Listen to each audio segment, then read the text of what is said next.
Mine's starting in 3. Let me just get the playlist.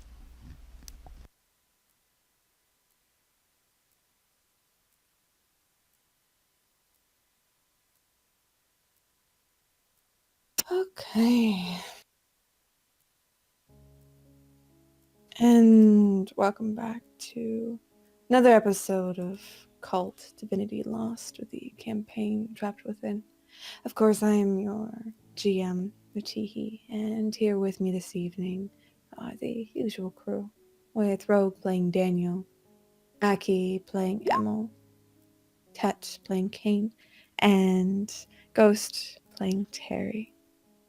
And of course, due to quite a few themes that are explored within this game, if you are easily, I would say, triggered or anything like that, I would say viewer discretion is advised, as we sometimes do go into some very dark themes. But we'll begin with today's Living Deliciously. Kane had a brief encounter with the group who's been hunting him. Having found Fumi's apartment by picking up clues through her social media, they were up and inside the apartment complex, pounding on the door. Kane immediately phoned Miss Rios for assistance, and assistance came swiftly. The ones hunting Kane were dealt with quickly, their bodies dragged out of the apartment. Kane had also called his father, Daniel, for assistance, finally letting him know where he was staying. Daniel sped over quickly, gun in hand, to help his son. He stepped into Kane's apartment in the aftermath, seeing both Fumi and Kane with residual panic in their eyes. But fortunately, the assailants were gone. Meanwhile, Emil was having a wonderful evening with his family. He had gone over to Henrietta's home to watch movies with her, Quang, and Cooper. The evening seemed very calm and relaxed, though thoughts of the Order of Bosk weighed on his mind. The gentleman who had come in earlier to the store, Quentin, one who'd handed him the card, one who had seemed interested, who had mentioned his family name, and also weighed on his mind what he had found out when researching the Order of Bosk with the name Bostree. That concerned Emil, but also intrigued him. Terry had met with an old friend, Ryan, from high school. They spoke about Jessie for a time, and Terry acquired information regarding Jessie's cause of death and the status of the baby. Unfortunately, there wasn't much Ryan could say. He did give Terry the address of the Welsh's residence. Terry had later spoken to Jessie's mother, Chelsea, as to her last whereabouts and where she's now buried. He was able to convince Chelsea to tell him where Jessie's plot was, and Terry had fed Brutus before departing to Pleasant View Cemetery. And the camera opens up back to Kane's apartment. Well, Kane and Fumi's, with Daniel now inside the aftermath of the assailants attempting to break in. And I will let all of you take it away.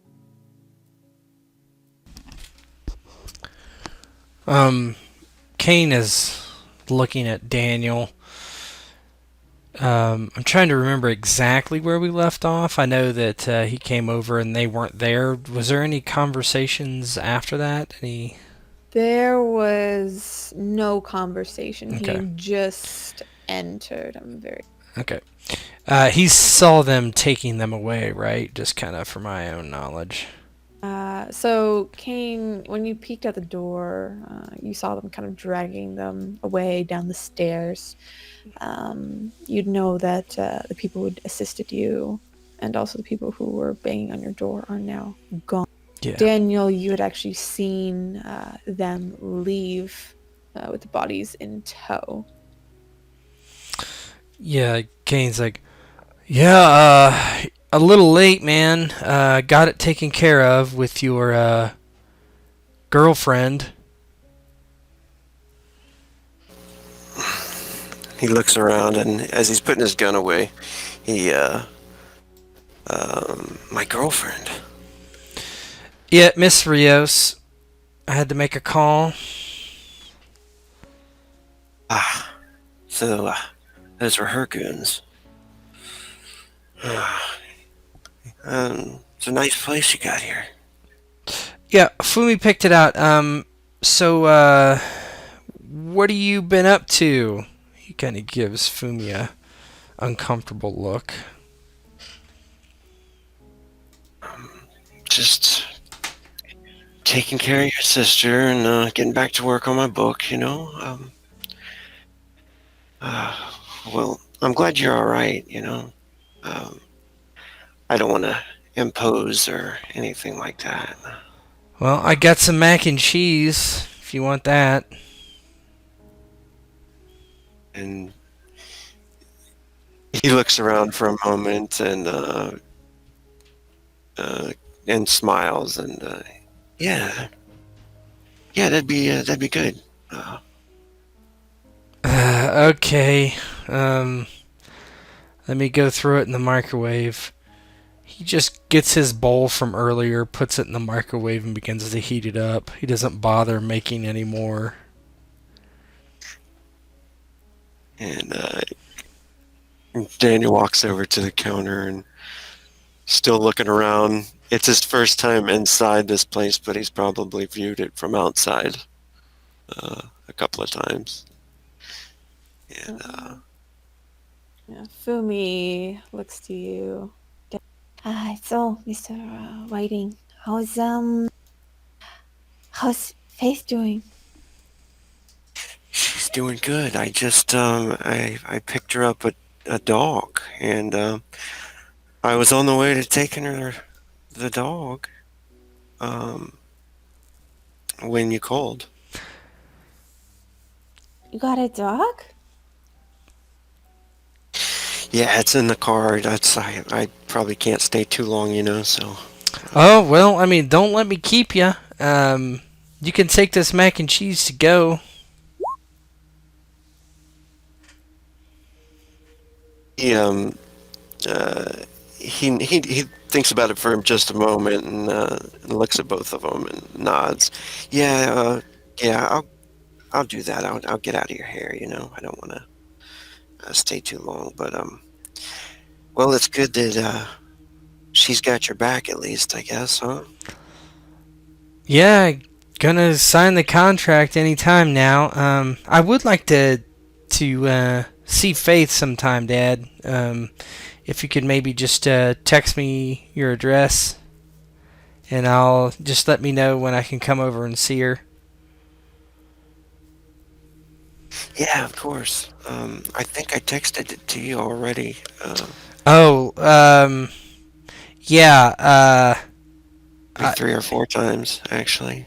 Oh, I'll go back and see if they're still there. Why don't you just text them to me again? Here, just he goes into his phone and unblocks his dad, and just send it my way.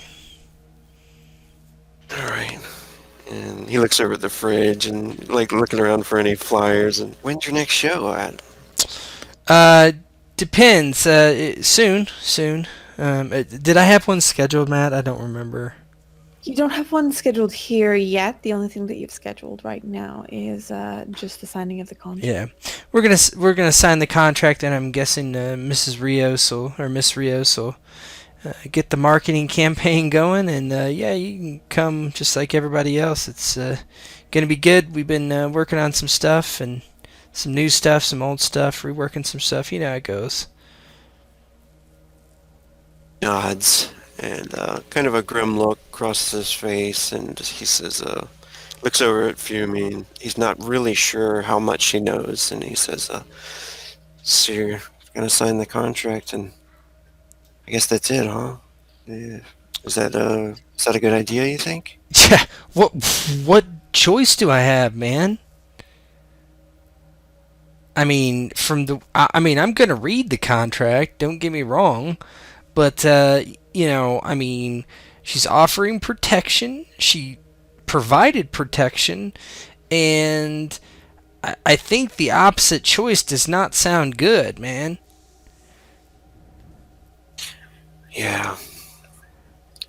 Yeah, you're probably right. I mean, the thing is, I mean, just making people happy. That was what I was gonna do anyway. Take some Insta photos, whatever, man. It's not a big deal. Just so long as I don't have nightmares anymore, and probably good idea if you don't fuck her again. He his eyebrows raise, and well, I'll try not to. I mean, I didn't have much control of it before. Okay. He looks over at Fumi, kind of a little embarrassed, and then he says, "Yeah, uh, well, I guess I'll let you guys. I'll let you guys have your night alone. All right. Yep. Just Hmm. just just call me if you have any more trouble. Maybe don't call her. You know. She got here first, dude. Yeah. And you would have come in and probably, I don't know, man. Those guys are pretty creepy. Who knows what would have happened to you? But the guys she sent were on point, man. Regular John Wicks. Yeah, they were pretty big guys, weren't they? Yeah, yeah. When you're a big deal like us, you get protection, I guess.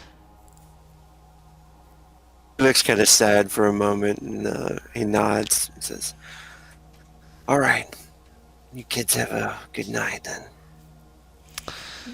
You too, Mr. Whiting. He doesn't say anything else, just kind of lingers at the doorway for a moment before walking away.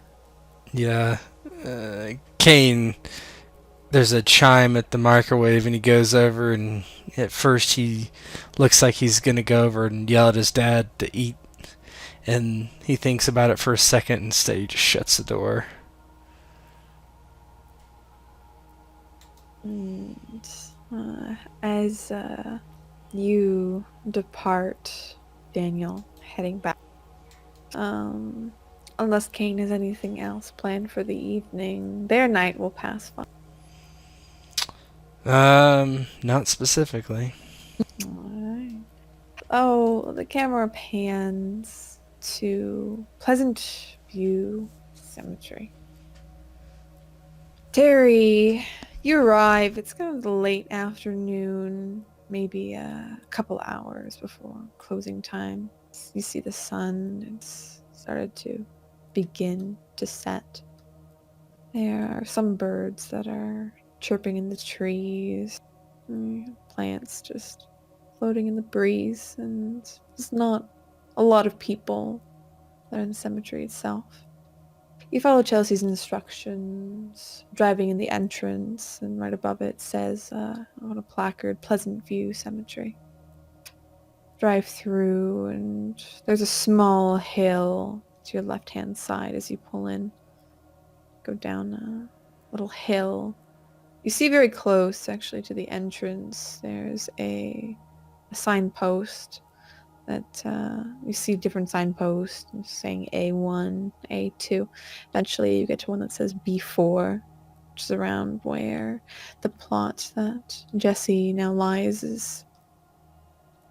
Pull off to the side of the road on the right-hand side, able to get out. There's no other cars that are passing through. It's kind of very narrow driveway that winds through the cemetery. And as you get out of the car, closing the door behind you, what do you do? Terry would, knowing that might be people who don't want others to know anything about Jessie or passing or child. He does keep a pocket knife or some sort of knife with him in his jacket, but he exits the car, lights up a cigarette, smoking it, and locks his car, looks around, and he's going to start searching for Jessie's grave marker. Start looking around for Jesse's grave marker, and while you're searching, I'd like you to make me an observe a situation.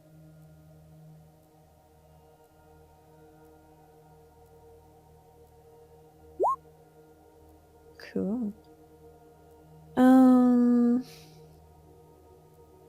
Let's see. It's questions aren't super relevant unless you want to ask anything specifically.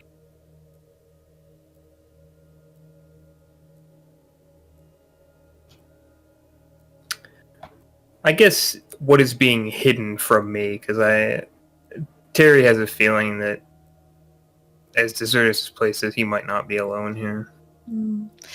You look around, attempting to find Jesse's plot. You know, after a certain amount of time, and this is quite a packed cemetery. There's quite a few headstones that are around, a few statues, and they've gotten to the point where all they do now is a very small plaque that's now in the ground instead of doing headstones, as they just don't have the space for it anymore. You see a number of different headstones, different plaques upon the ground, in rows. Usually people underneath here, they've been cremated. There's quite a few that have weeds, other grass kind of growing around. The groundskeepers, would try their best, but they can't do much if no one's pulling away the grass and no one's coming to visit a lot of the graves.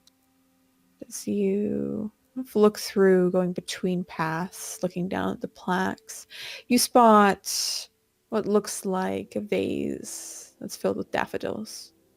You remember that Chelsea's mother had mentioned that her grave would most likely contain these nearby. As you're approaching, you kind of look up.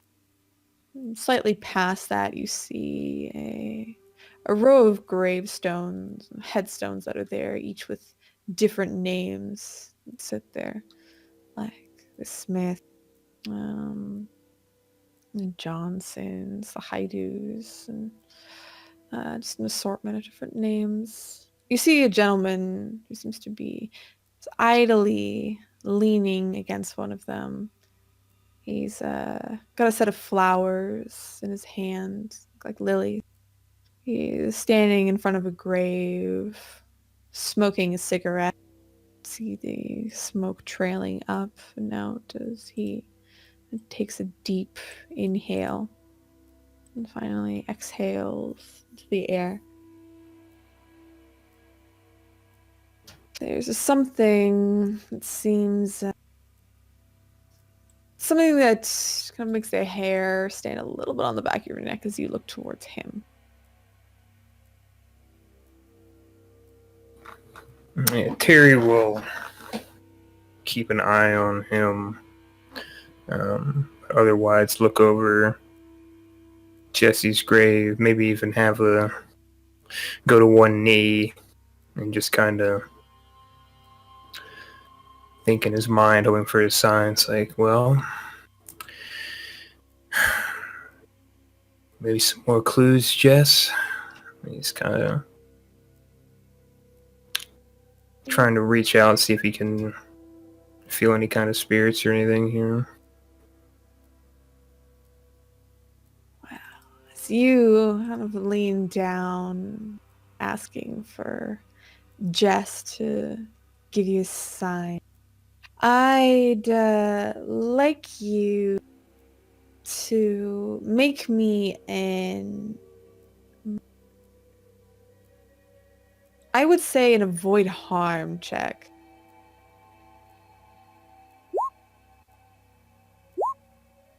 I'll say no.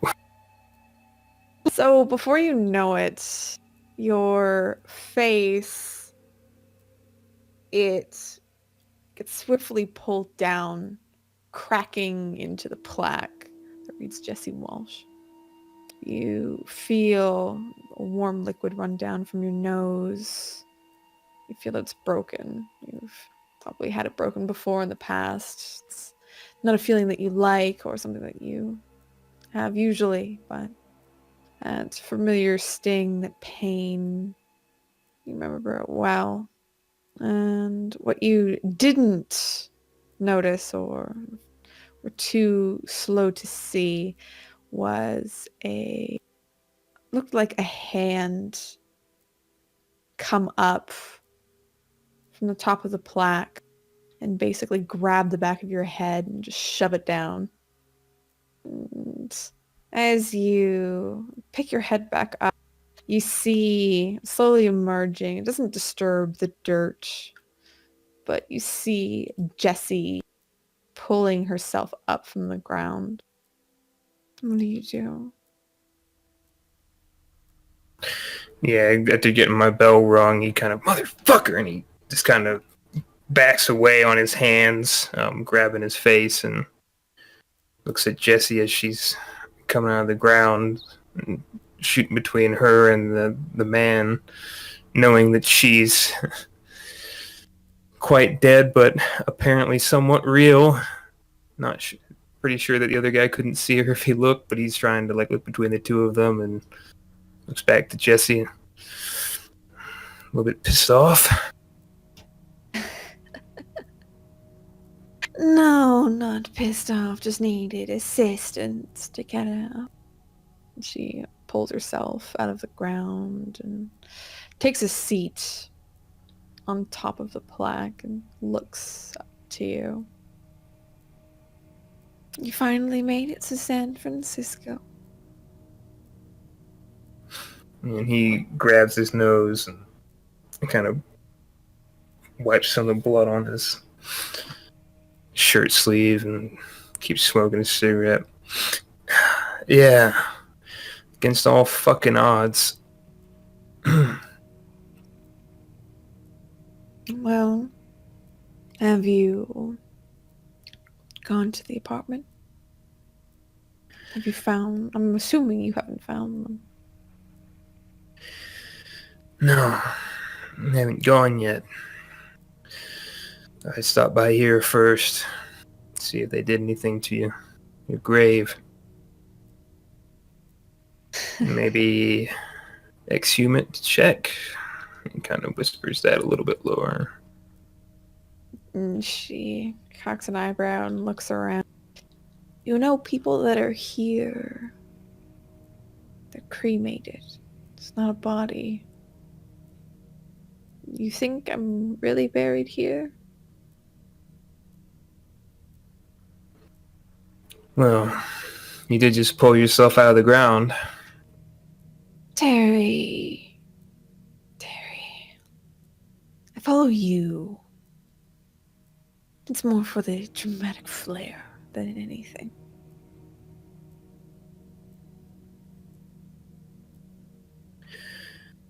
Oh, your dramatic flares made it a lot fucking easier to breathe, Jess. He takes a drag from his cigarette.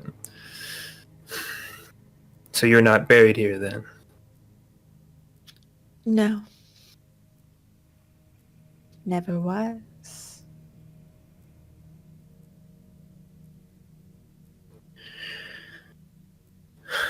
Well, that makes it easy, then. So your apartment, then?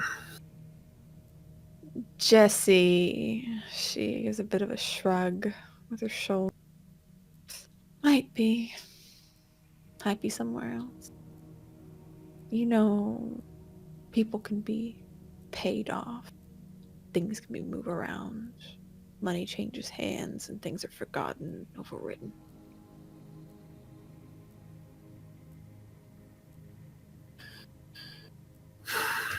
All right. And just to clarify the character, Matt, did her mother know what apartment it was? It's like a basement apartment of a house. Alright, so he nods. And, well, I guess I'll go see that and see if they haven't torn it to pieces yet. There might be someone already living there. Who knows? I can be convincing. Well, for a child's sake and mine, I hope so.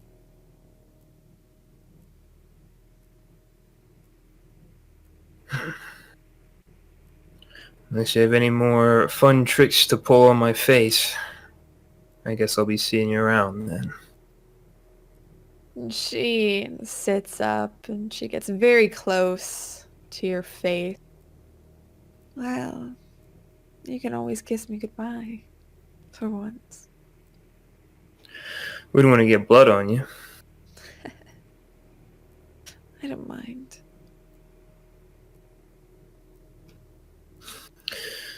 Kissing ghosts. What have I come to? He pulls the cigarette out. Does. As you close your eyes and lean in, you don't feel anything back against you. You open them and she's gone. And as you're kind of leaning there, you hear someone behind you kind of clear their throat. You all right there, buddy? And turns, and I'm assuming it's the man. Yeah, he's got the kind of cigarette in his mouth, and he's just taking the last drag off of it before he extinguishes it by throwing it on the ground and stamping it out with his foot, twisting it back and looks like you had a bit of an issue there, and he points to your face. Clumsy. Always have been. And he extends a hand to help you up. In the midst of a deadly Yeah, I'll take it. He hauls you up, and he's surprisingly strong. And he gives you a bit of a smile. His teeth are slightly yellowed from both the smoke and what you assume is coffee consumption. Slightly stained, but he does have very nice teeth, very straight. And he pulls out, looks like a Kleenex, and hands it. I've got a few extra in my pocket just in case, I guess for occasions like this, it seems. I mean, a lot of people who trip and fall on gravestones. He takes one of the tissues.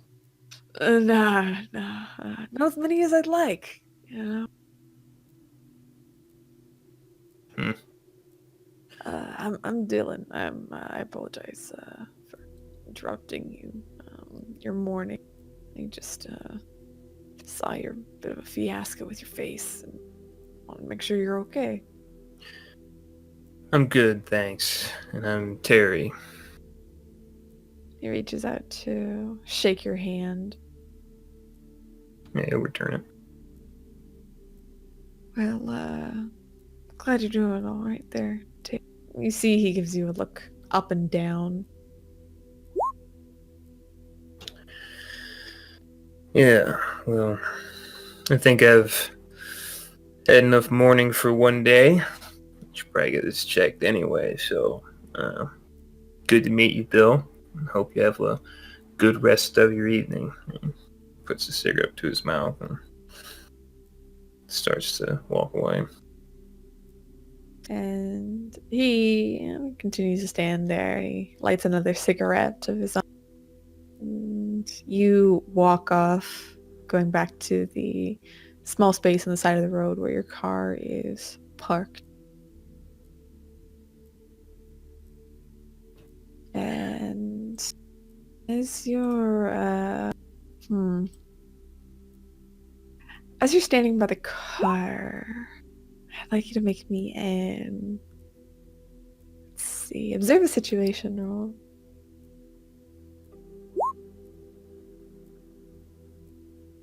Just get to ask one question.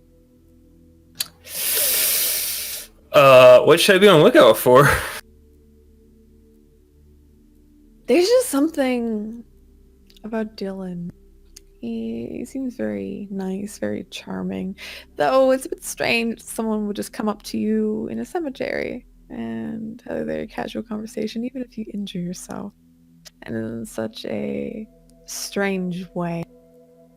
There's just something that you feel maybe they spotted you, or someone might have spotted you while you were at the cafe. So you're kind of thinking on it. You think maybe that there have been eyes on you since. Maybe that you're being followed. And you look up with this feeling to look up the drive back towards the entrance. You do see a black car. It's now kind of parked in the parking lot. You see it has a perfect view towards you. There's just something about that seems off.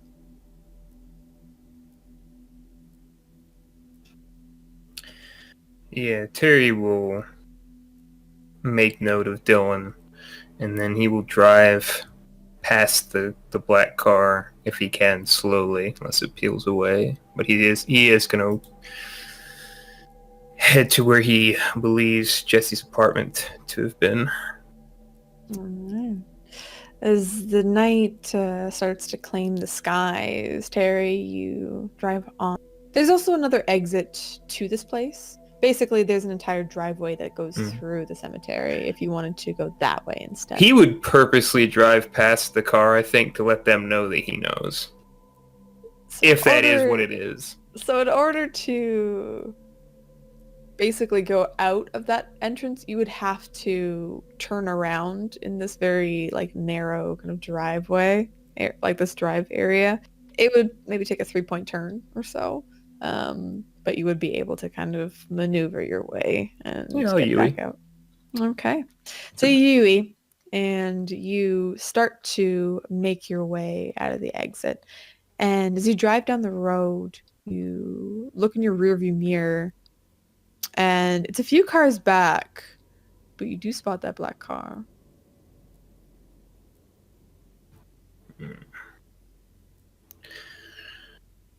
I think he might test it to see if it is actually falling. So he might make a couple of turns that end up going in kind of a circle, just kind of like a bunch of right turns, basically, and then see if it continues to stay in his rear view. Let's see. Why don't you make me... I guess it'll be... There's just such limited roles in this system. As you're actually looking to see if they're following you, why don't you make me an investigate check? Oh, shit. Yeah. You see, they do follow you for... let's see. Cool. They actually follow you for a couple turns, and then once you make another right turn, they seem to turn left and they drive off. So you're not sure if they're following you exactly. Maybe they had caught on to what you're doing. Fair enough. Off. Now he'll go to Jesse's. And as the night claims the sky and you head to Jessie, the camera pans to Daniel heading home. Daniel, you're heading down the streets of San Francisco, driving back to your apartment, which is not super close to Kane's, but close enough that it's not too long of a drive. Let me just grab you and bring you out. Daniel, as you're making your way down the streets, you find the apartment, well, the building, small little, I would say it's like a condo, very comfortable that both you and Faith. And as you pull up, it's mostly just street parking out here. As you pull up, turn off the ignition after putting your car in park. And you make your way outside. I would like you to make me an observe a situation check.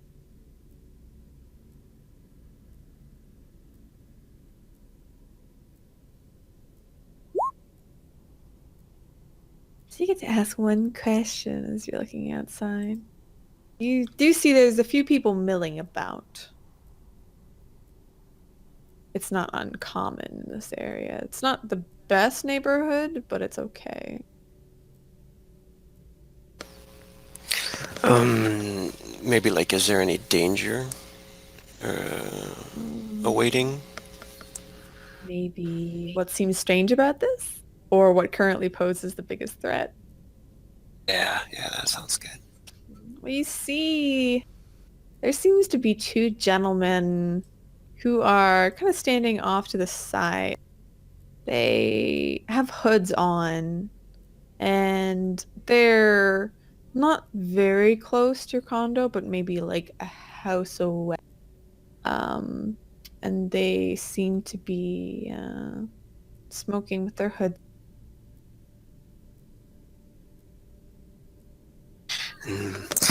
Daniel will he'll pet the dog a little bit while he's watching these guys, and he will put his hand in his jacket and grip the hilt of, or the gun. And as he gets out, he's going to have the leash in one hand and his hand in his jacket as he starts to walk across the street towards the house. Is there a view of the window or anything to his apartment? Or? There definitely would be a view inside. They seem to be talking to each other. They do see them glancing over towards you. And there are a few cars that are parked out here. There's I'm not good with cars. There's like a blue one and a red one, but you do also see this kind of a maroon colored van that sits there. It's almost like one of those white vans, just painted. The ones without the windows in the back. But it's also kind of parked. It looks a bit shabby, but it fits in with the area.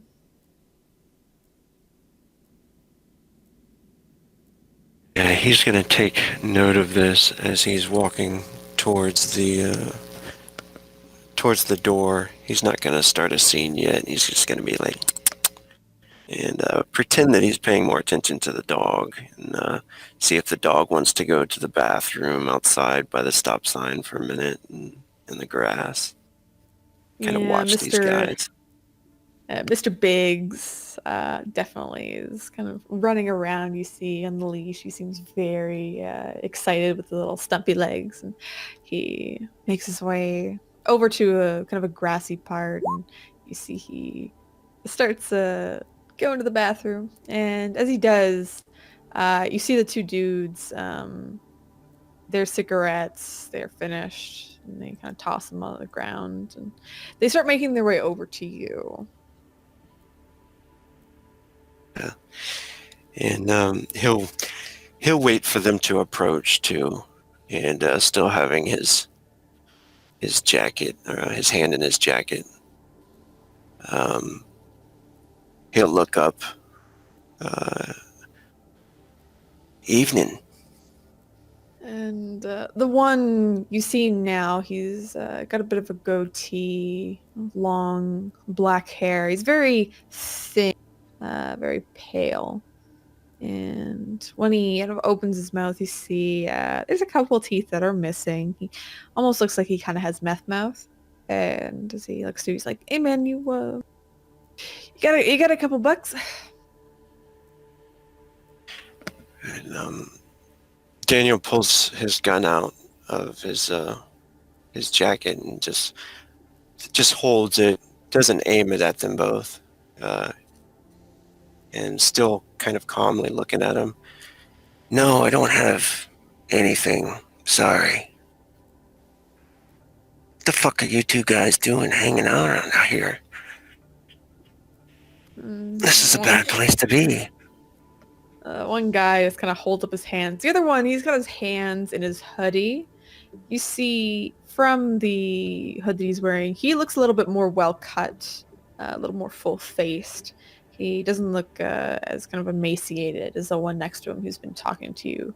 The one who's been talking to you, yeah, holds up his hands a little bit. He's like, "Hey, man, what's just asking for a few bucks? You know, it's my local neighborhood. That's why I'm around here." And Daniel just he'll start to raise the gun. It's like, get the fuck out of here.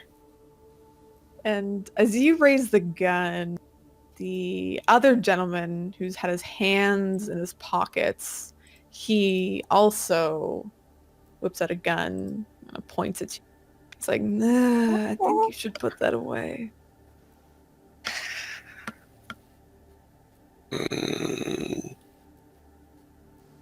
Daniel's gonna have to shoot this guy, I guess. All right.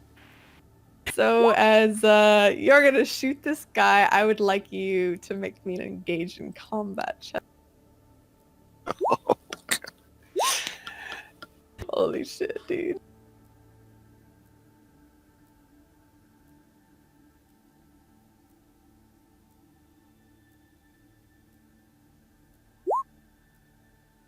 Ooh. So let's see. I don't have guns. Let me just look up what guns for damage. Which one are you shooting? Guy with a gun. Okay. Let's see. I gotta look up weapons. Equipment. You have a handgun. So I'm just guessing you're doing like a combat shooting. So it's 2 damage. You fire at the one gentleman with the gun. He gets blown back and he starts screaming loud. And as that happens, there seems to be someone else, that crimson van or that maroon van that's sitting there, kind of pops out of the van, and starts making his way over. And as you shoot down the one gentleman, he goes on the ground bleeding, screaming. The other one, the meth mouth, he takes it. I thought we were going to do this the easy way, man. And he is going to take a swing at you. So I'd like you to make me an avoid harm check.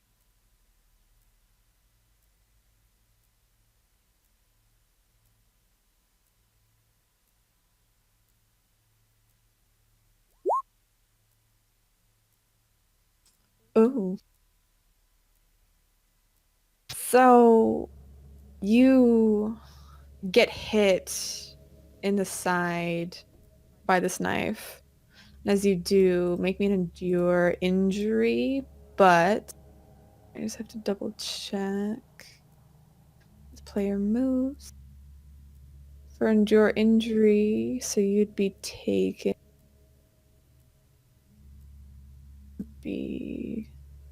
Ed?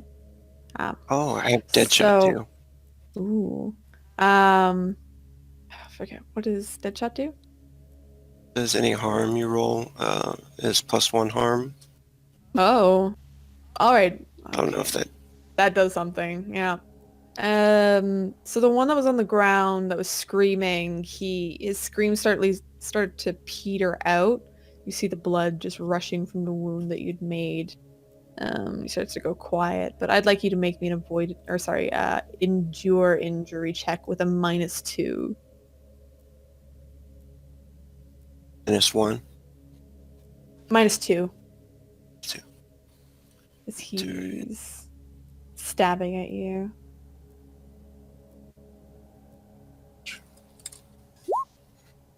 Whew. Let's see. So you're able to kind of endure that pain. As you feel the knife go into your side, you kind of grimace.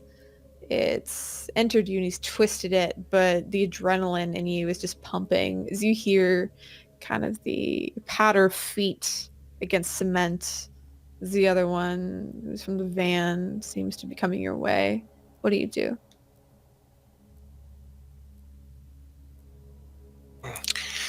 Yeah, if he can. What doing actually? The dog is pulling. He's trying to run away. He's panicking. He's very upset. Good thing that he's on the grass because he's definitely pooped. Just all over the place. Yeah, Daniel will, if he can, try to slam this guy. If he's too close to use his pistol, I mean, if he can use his pistol, he will. But if he can't, then he will try to do some martial arts moves on this guy with the knife that just stabbed him. He's right up against you. If you want, you can shoot him.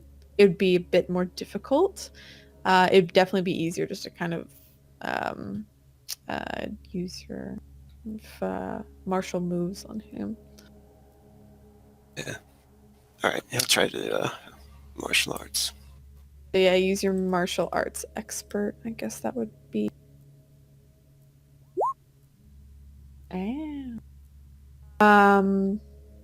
So you can do some of those for your edges. But right now we'll do, as you're kind of going after him, give me a engage in combat check, and you can use those edges if you'd like.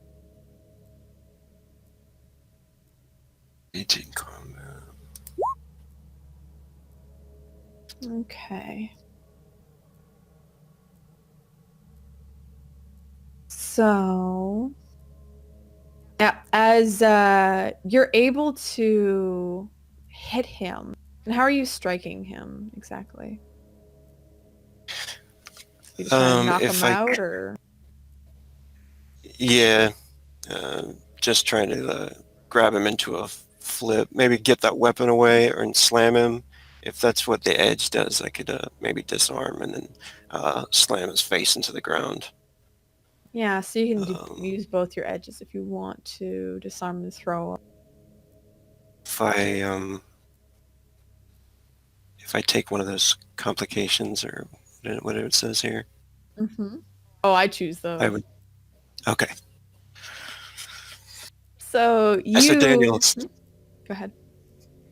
Sorry. Yeah. So Daniel slaps his hand where he stabbed him, and to try to slap his hand off of the blade, and then grabs him and kind of brings him around into a throw to slam him into the ground. And you slam him into the ground, and you get back up. You feel the other gentleman come up behind you, and he seems to try and he's putting something around your throat, and kind of choking you out.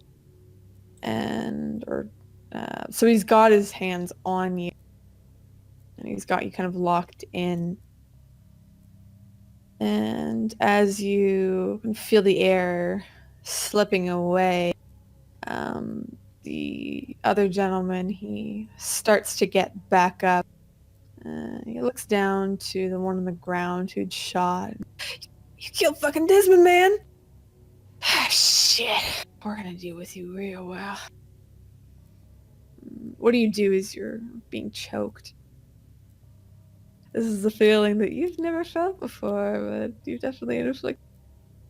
I'm gonna try to take the pistol and shoot the guy behind him.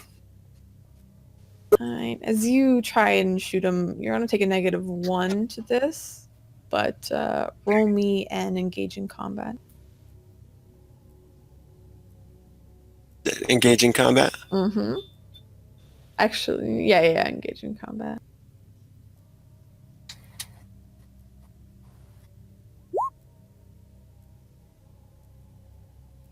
So you shoot him, and you shoot him in the head, and you can feel the cloth that's on your neck loosen as he falls to the ground. But as he falls back, the one with meth mouth, he jumps on you, toppling you to the ground, and he still let's see, he grabs your gun, and you have a hold on it too, and he's attempting to wrest it from your hand. What do you You're struggling with the gun. Mm-hmm. Yeah, he will try to and his elbow kind of at the joint there, and try to fire into that guy as well if he can. Why don't you make me an act under pressure roll as he's on top of you attempting to pull this gun away? Oh. So you fire by his head, and because it's so close to both of you, both your ears are ringing. And the dog's barking, going crazy. People seem to be starting to come out of their house to see what's going on as there's been shots and screaming. There's sirens in the distance. I assume it's police or EMTs starting to come. But unfortunately, with all the chaos, he gets his hands on your gun. He points it towards you, and he's kind of on top of you at the moment. All right. You're gonna get the fuck up, and you're gonna get in the van. Got it? Sorry, he said what? He said, all right, you're gonna get the fuck up, and you're gonna go in the van. Got it?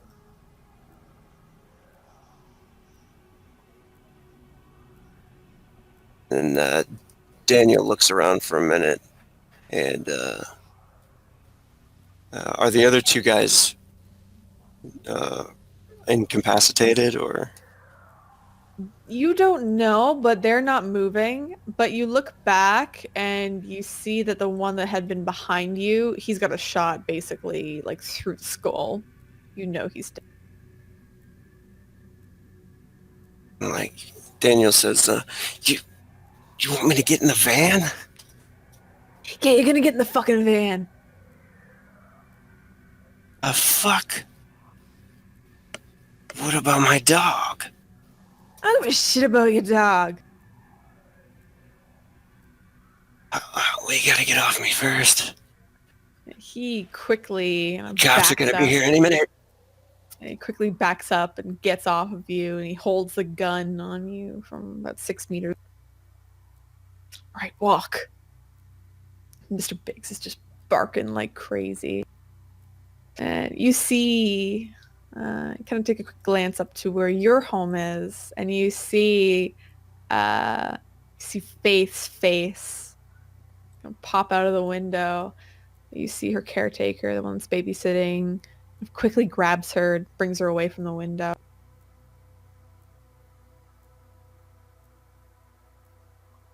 She's in danger? No. It seems as far as you can tell, she was just looking at the window, and the babysitter just kind of took her away. The gunshots and stuff, yeah. Mm-hmm. And, so if he feels like, yeah, she's safe, he's going to continue toward the van. Yeah, and the dog is just barking and barking like crazy. And as you turn around, you're making your way to the van, you hear another gunshot and a yelp, and then no more barking. He's gonna look. You see Mr. Biggz is lying on the grass with blood pooling underneath. Shot him. You see it was Nate. He's like, move! Guy that was walking me. Mm-hmm. I'm gonna try to palm strike his nose. All right. Why don't you make me... I'd like you to make me an act under pressure rolls. He's a gun to you. Okay. So you're trying to come up on him as he's holding the gun at you.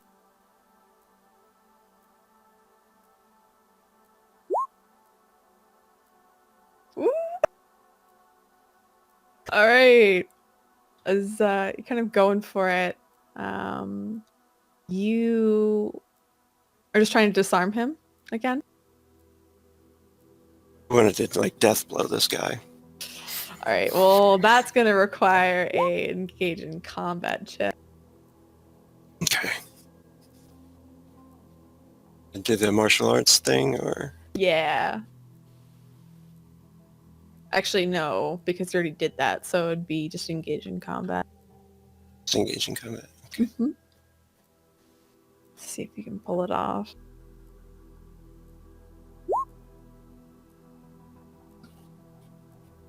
So describe how you basically kill this man. Yeah, once he sees that he shot the dog and killed him, he just totally loses it and charges him and slaps the gun away as he's like going to aim for him, and palm strikes the guy's nose up into his head and wraps his arms around the guy and snaps his neck, drops him to the ground. Snap his neck, dropping him to the ground. There's 3 bodies, 4 if you include Mr. Biggz. And you hear a slamming of a door behind you. You look back quickly and you see the door of the maroon van has been shut. It starts to speed off down the street, hightailing it out of there. Gonna grab his gun and it back You're in gonna fire? his holster, and I guess wait for the police to arrive. He's kind of holding his head and walks over to the dog and sadly kneels down next to Mr. Biggz, petting him. And as you kneel down, you hear the sirens. They get closer, and eventually a few cop cars, they pull up, and the police come out. They're pointing their guns at you, and they're screaming at you to get on the ground. He does. He raises his hands up and says, "I was attacked." And they just come over, and they push your face into the ground next to your dog. You feel the cuffs slip around your wrists as they're manhandling you. And a bit faded in the background, you hear them reading your Miranda rights. And as that happens, the scene fades to black, and well, we'll go back to Terry. So you're heading to Jessie's apartment, yeah? Yes. Okay, let me find her apartment. I think I have one.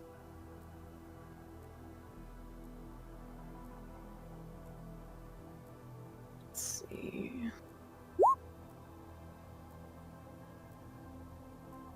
Ooh, that's not it.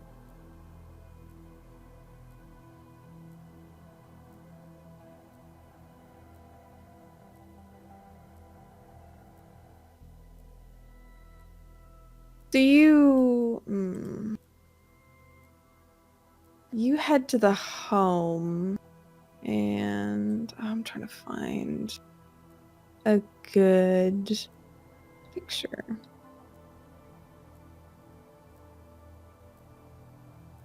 Oh, sorry, just give me one sec.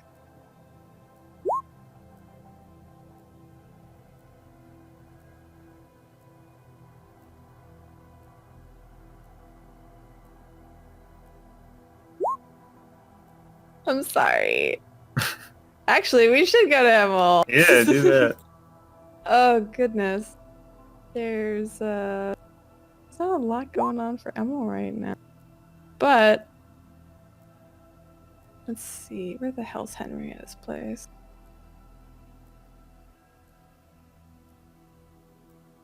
There it is.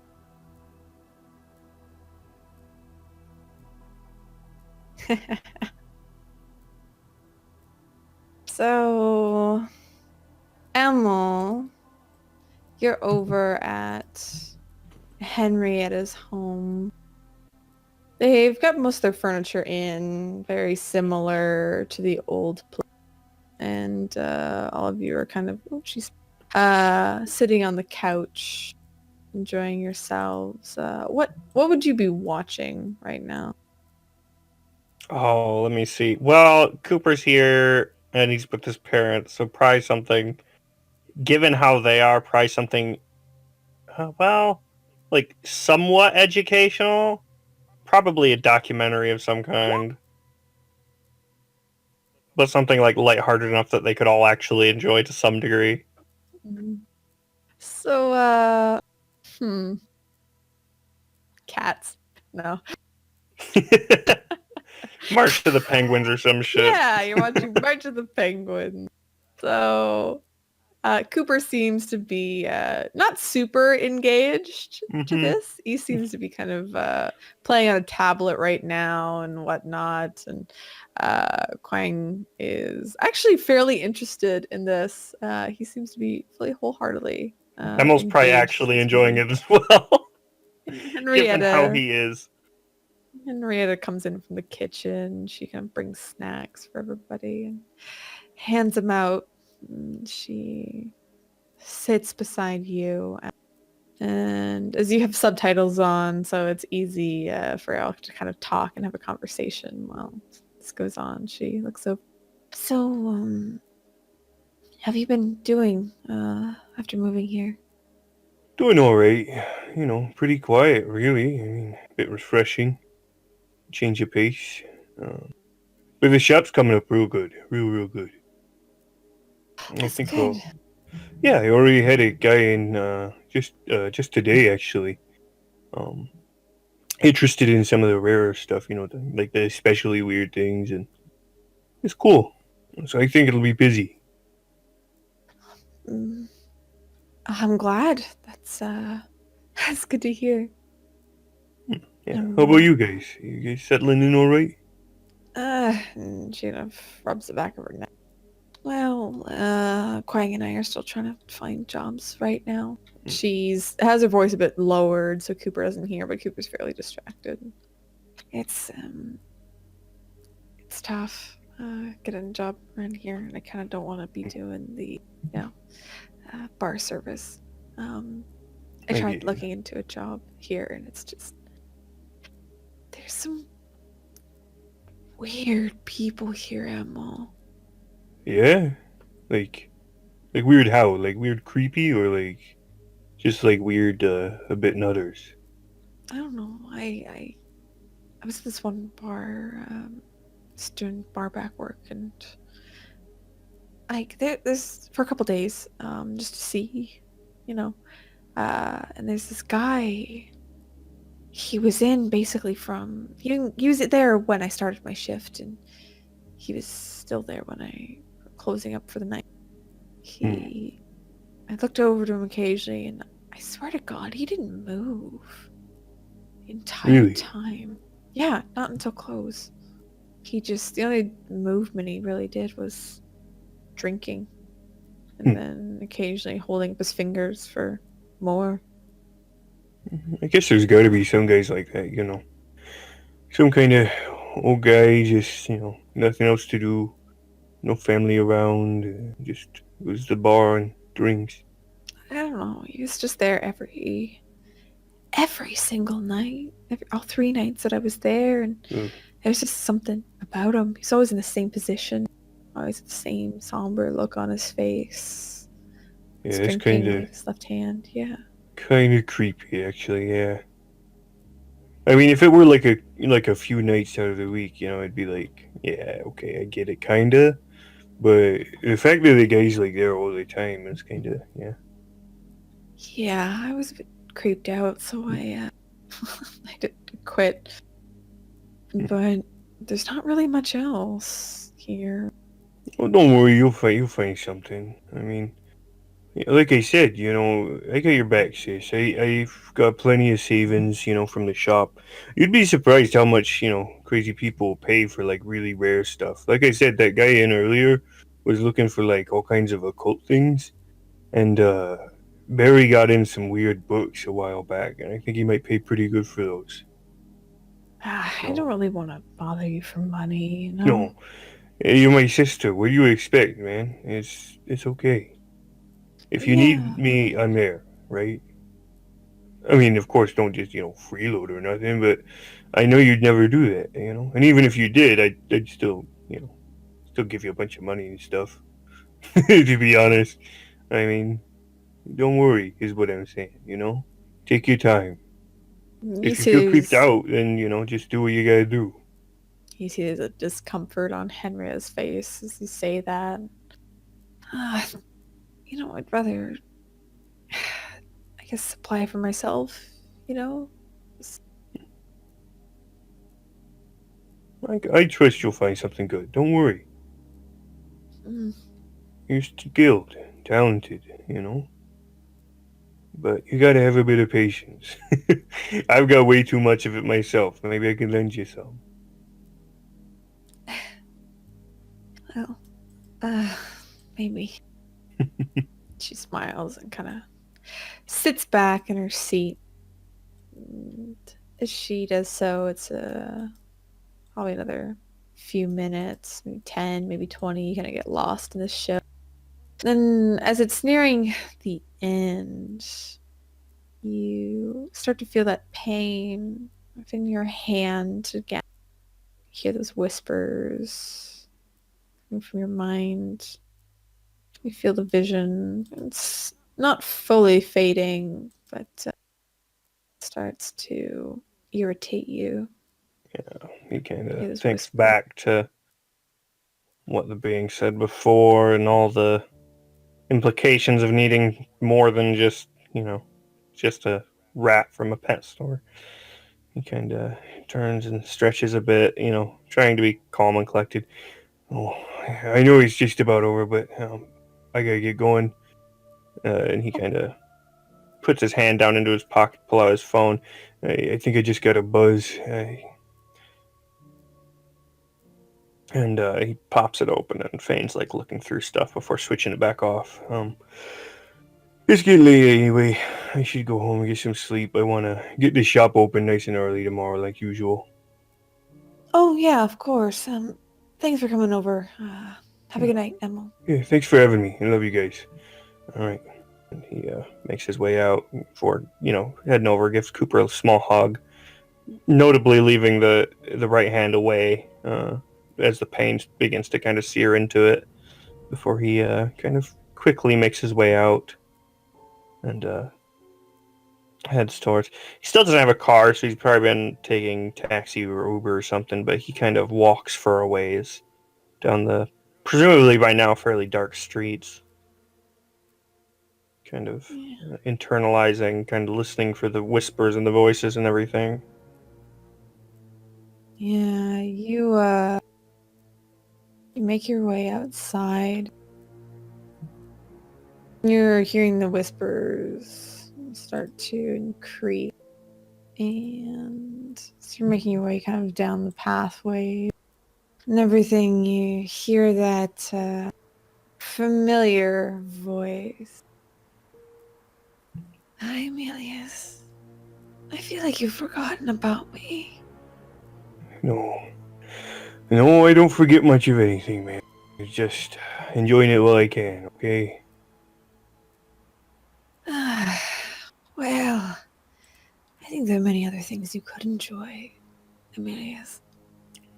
I don't know about that. I mean, you're not wrong, but I get a feeling about what you're implying, man. Yes, there's been much that's been done as of late, and I just feel like it's not enough. So then you want something. Like before, you said I'd have to, let you take over for a bit or something like that.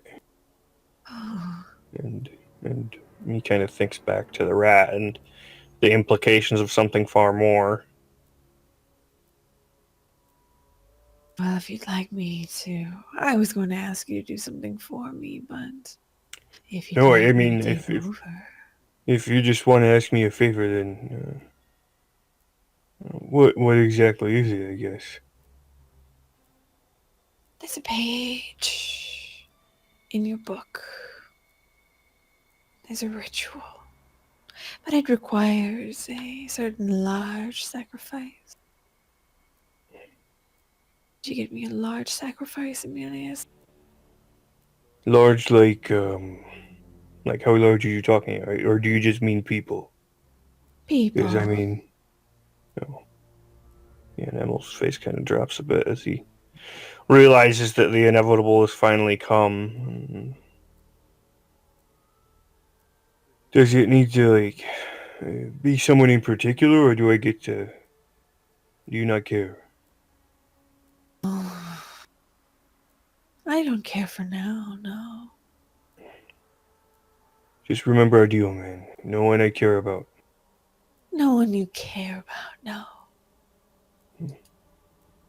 You know what I mean. We've got the deal. All right. But if I get to choose, then I don't have much choice, do I? It's that or you go do it yourself, huh? Exactly. Well, he kind of stops there, kind of looking down the streets in the dark of the night, the lights shining down, the kind of sickening orange glow. He kind of thinks about it.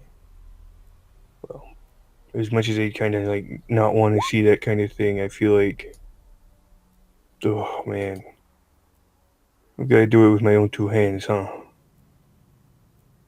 Of course. Where's the fun in not doing it with your two hands? It's nothing about fun, man. It's about responsibility.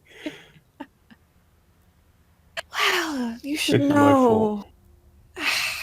You should know you're doing most of them a favor. Emilius. As most of them will be sleeping for the rest of this cycle. Most of them will be fully unaware as to the beauty of awakening. If you release them now, the more times that they come back, the weaker the bonds are, the weaker the chains are, the more likely they are to awaken and realize who their jailers really are. And Emil kind of sits there, the kind of despair and sorrow kind of taking a bit of a shift as the cogs turn and curiosity builds in his mind. You said something about this cycle, like Mayan shit, kinda, or In a way, this is not your first life, Emilius. it kind of doesn't surprise me as much. But what do you mean about jailers, man? Now we're getting on the questions, Emilius. To the information, which I only give it a price. Oh, well, I guess we'll save that for later, right? Got work to do, huh? Yes, we do. All right. Well, I guess if I gotta do it, I might as well make it sure it's somebody who deserves it, I guess. Good luck. Yeah. So who are you Yeah, for trying to sure. find? He's gonna kind of pull up his phone and look through the map and kind of find pretty much the lowest grade area, the area with the most trouble he can, pretty much. Um, Basically walk around looking like someone asking to get mugged. Okay. It's not very far away from where you are, actually. You're able to kind of search through. And as you're walking, you hear a woman scream. You hear a very gruff voice. Seems to be yelling at her to be quiet. And this very much reminds you of what happened to Viv, Yeah, at least from the sounds. Yeah, Emil thinks on it. Kind of the memories kind of flooding back, the anger that he had then, and he thinks on what he did, the power he used, and there's that tinge of almost greed, of almost lust after that. Just the sheer energy he had within himself, as he kind of tries to stuff it back down and think, no, I gotta do it for a reason, not just for myself. As he kind of rushes off towards her. All right. You rush off. You find a woman who's standing. And let me just pull her out.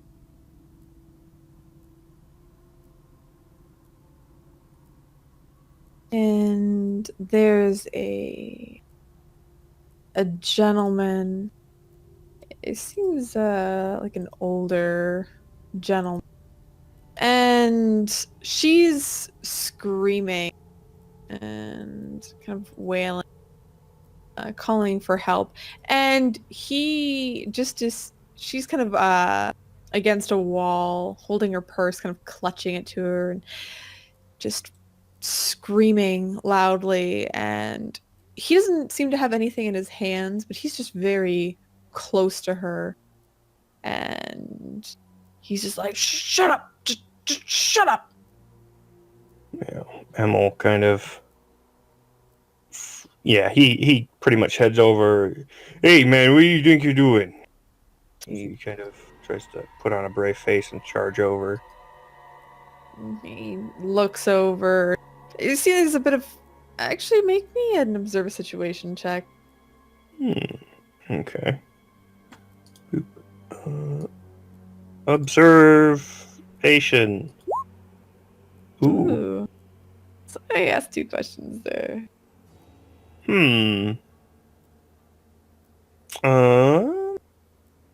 What seems strange about this?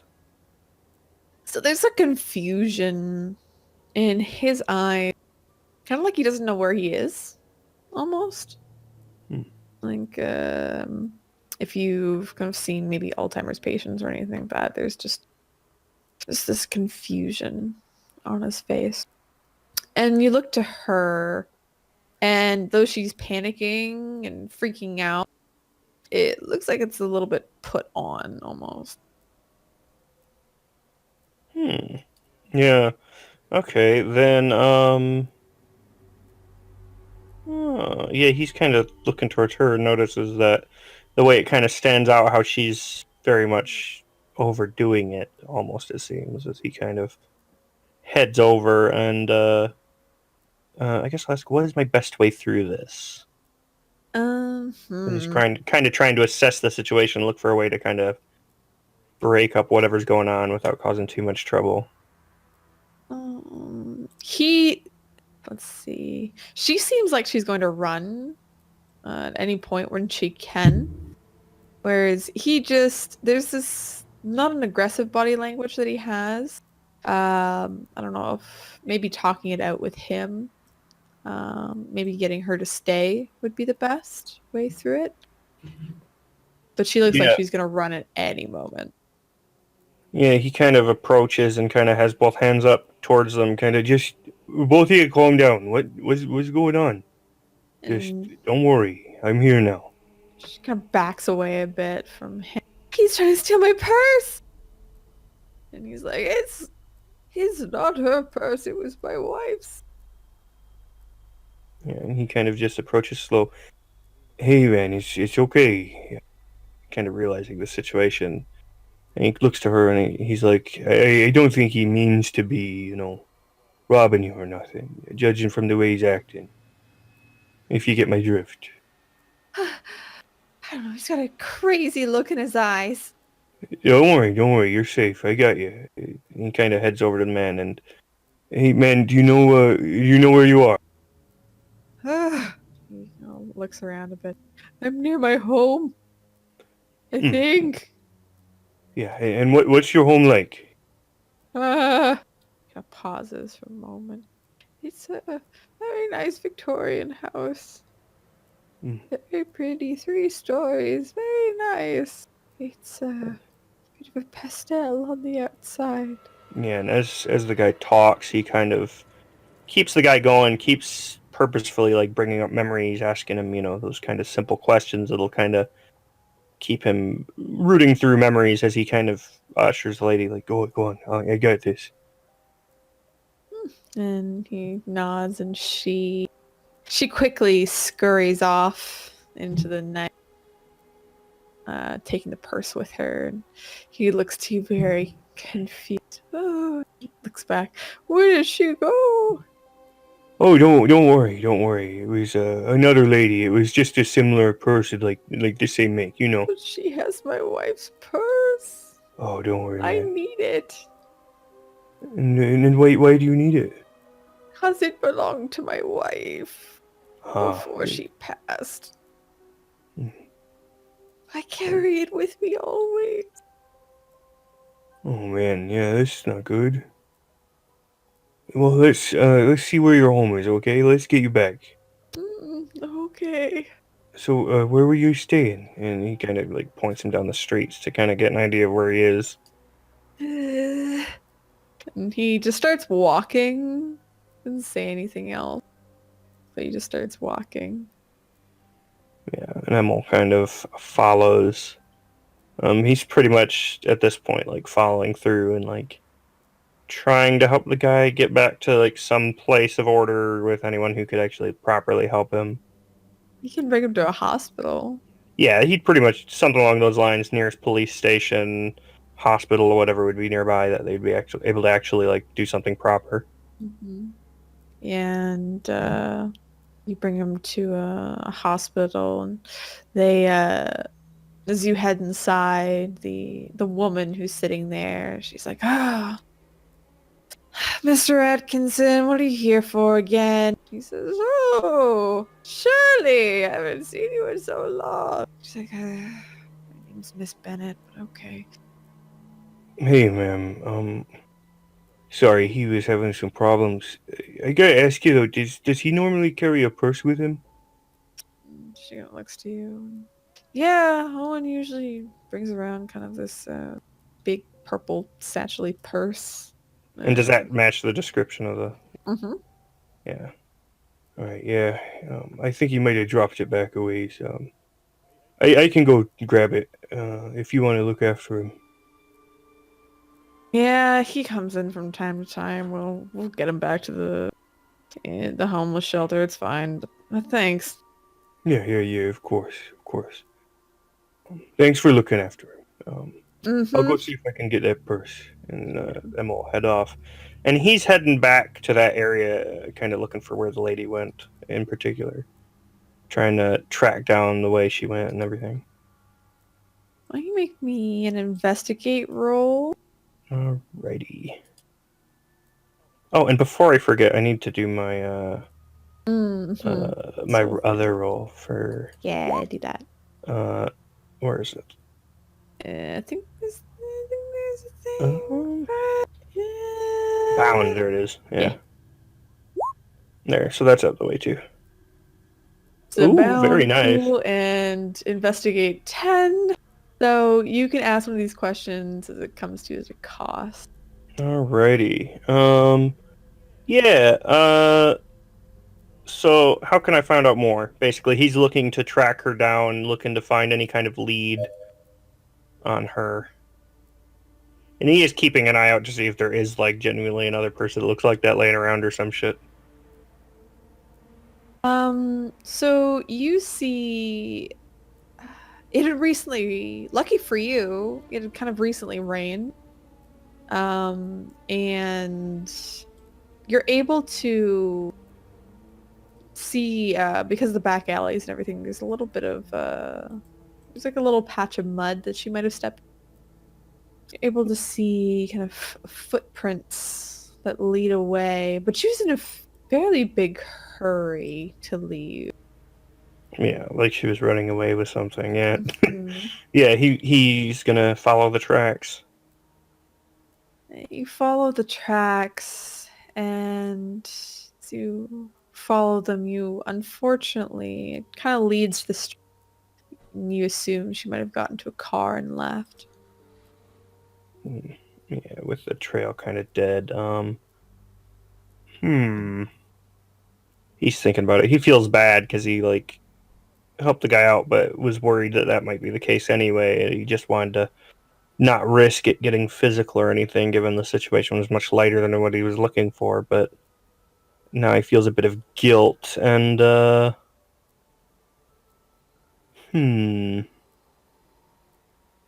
do have enhanced awareness now, although it's kind of looking through the illusion somewhere where the illusion's weak to some degree. But I was wondering if that might be able to help him in some way, if he could, like, kind of track her in some kind of more ethereal, kind of magical way or some such.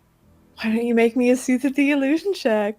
Okay. This could go very bad. Do you want me to roll that or enhanced awareness specifically? I don't know if I've enhanced awareness. I don't think enhanced awareness is. Okay, on it's basically the same roll. Yeah, let me just. They're both soul, so I think is see through the illusion soul. Yeah.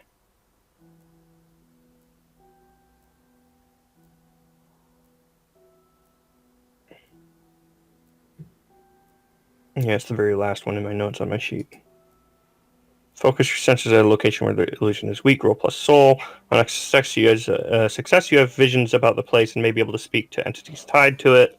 He's basically kind of looking to, like, maybe pull in a ghost and ask it where she went, or, you know, follow some kind of weird magic trail or some shit. He's got magic powers now. He might as well use them to everybody's detriment. So just see through illusion for now. Yeah. Yep. All right. There we go.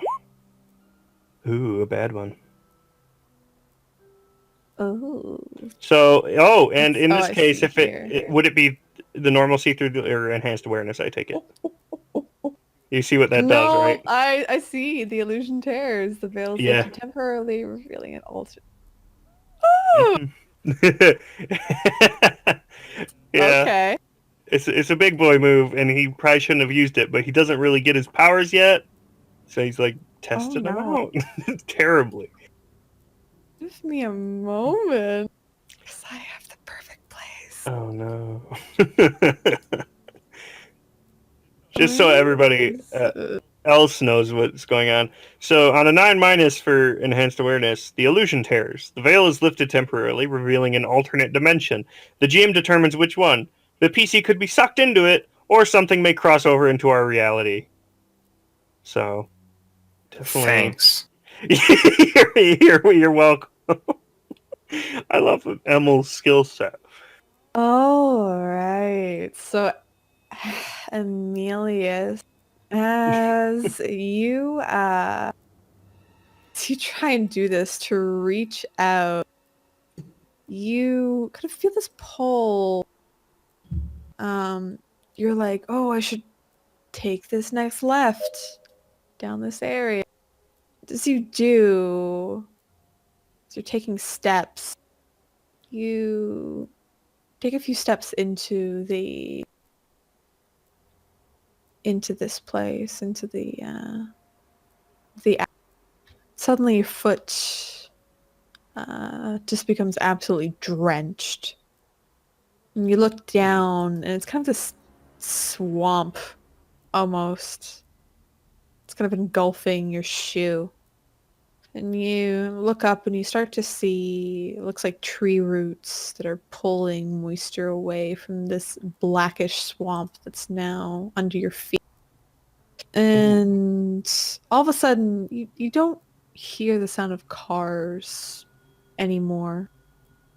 It's not even the sound of wind. There's just a dead air, almost.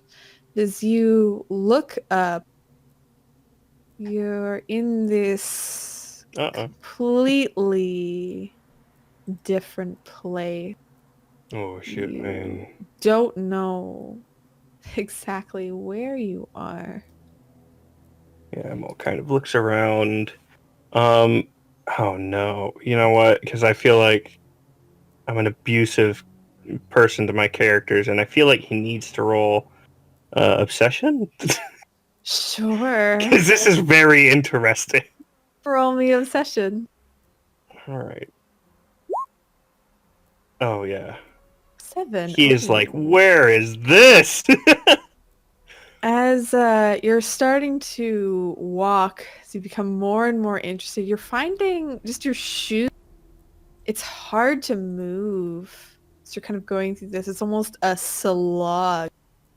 And as you're trying to kind of move through this, it's kind of this tar-ish swamp. Feel the heat passing through your shoes, around your ankles, it's wrapping around. It's not hot, it's not burning. It's making you sweat.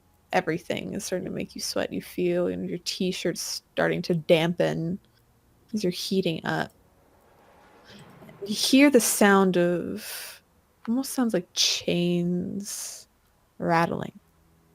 Yeah, Emil kind of gets a bit cautious, but kind of he's gonna move for one of the like kind of like that type of area, right? Kind of up on the roots a bit, where he can kind of get out of it a bit and kind of get a good look around.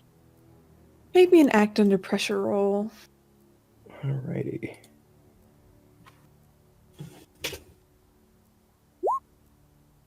Ooh. Okay. You get to the tree. You kind of it takes a while, but you're able to kind of pull yourself out and up onto this root. Stand on it. Are you hiding or just looking? A bit of both, because he heard the chains and he's kind of concerned about what it is, but he also wants to get a look at whatever it is. It's that kind of situation. Kind of like with the whole alley thing, where he's trying to like keep quiet and out of view, but at the same time inspect the area. You hear what almost sounds like wheezing as the chains rattle and get closer and closer. And suddenly, kind of from behind this stump, you see what looks like this awkward gait, this humanoid creature. Chains continue to rattle. As it slowly comes into view, you see what it almost looks like spikes jutting out from the skin. Looks like it's balanced on what looks like kind of these steel cages almost for legs. The spikes impaling the skin as it just drips blood onto the ground. And you see this creature with this kind of large, almost looks like a kind of torturous box that's been secured around its head. It starts making his way around, but as that happens, Oh my. the scene will fade to black, and we're gonna go to Kane's apartment. Because Kane needs some time. Because I thought we'd be on tomorrow by now. But no. Kane, you are in your apartment with kind of lying next to her in bed. She seems to be very content, but she's going through her phone. You see her actually deleting her social media account as she lies in bed. What do you do? You don't really have to do that. I mean, just the pictures. We're gonna. Everything will be all right come tomorrow. I think that's when we're doing the signing, right? Tomorrow. Mhm. Yeah, everything tomorrow will be fine. I mean, they'll want us to post pictures on social media and stuff for sure. Oh, I know, but uh, I understand, but I mean, it's kind of because of me posting pictures and stuff that we had that issue in the first place. Oh no, Fumi. It's really just because people are weird and they want me for whatever reason. I mean, how would you know that they were gonna do that? Still, I just,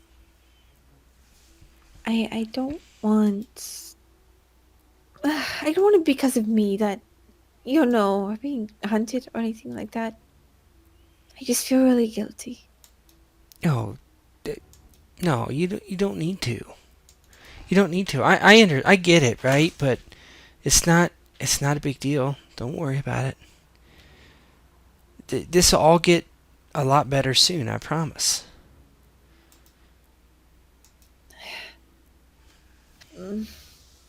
Alright. I'm still nervous about the whole signing and everything. Yeah, I mean I am too, but like I was telling Daniel, it's don't really have much choice.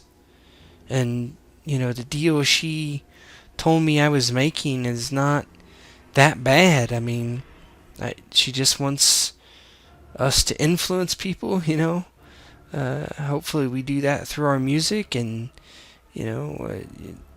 kind of kill two birds in one stone. I get it. And she kind of stops and puts her phone away. She leans over to you and kisses you on the cheek. I hope it all stops after tomorrow. Yeah, me too. It's been a a wild few weeks.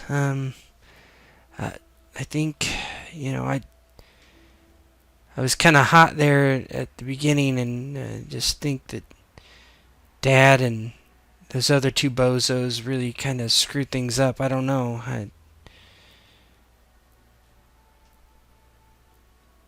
Maybe. But hey, we're starting a new chapter. And we're starting it without your dad. Well, And we're starting it together. I know. It's kind of seems like it's surreal almost, Just a couple weeks ago I was scared of all this, and now it really happened, and I don't know why I waited so long, I guess. Neither do I. I guess I don't have my dad's aggressive nature when it comes to women. I prefer the non-aggressive nature, personally.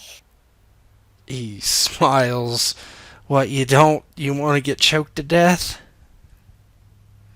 Yeah. There's a discomfort that comes on her face at that. She just shakes her head. No, I'd rather not anything this sort. Yeah, I was just kidding. Sorry, bad joke. Yeah, it's weird. I do worry about my sister though. He's not really exactly the greatest role model. You know what we should do, Kane? We plan a heist. A heist. Yeah. We steal your sister. Fool me, I can't take care of her. She thinks for a moment. Yeah, you're right.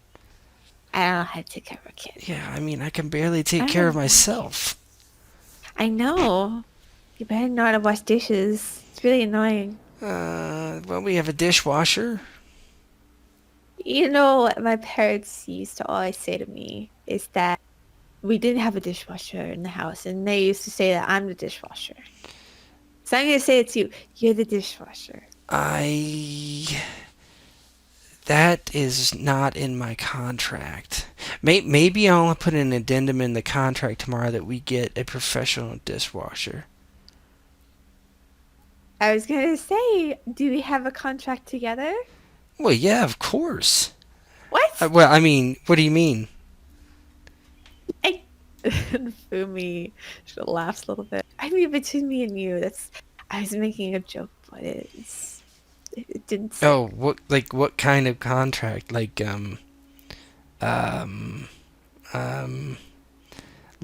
you're talking like exclusive contract type of thing? Well, I mean, that's an exclusive contract, if you know what I mean. Unless you're... Are you sleeping around? You've been here the whole time. Yeah, I've got a lot of time to sleep around, since I'm basically haven't left this apartment because I'm scared to death. Fumi laughs, and as she does, you hear your phone chime. Okay, hold on. He just reaches over and grabs it, takes a peek. You see it's Miss Rios who's messaged you. Oh, man. Okay, here it goes. It's her. He clicks on the message to bring it up. And just says, "Hi, Kane. Need you to come to the studio ASAP." He looks at her and shows her the message. Now, question mark? Why, question mark? Coming in tomorrow.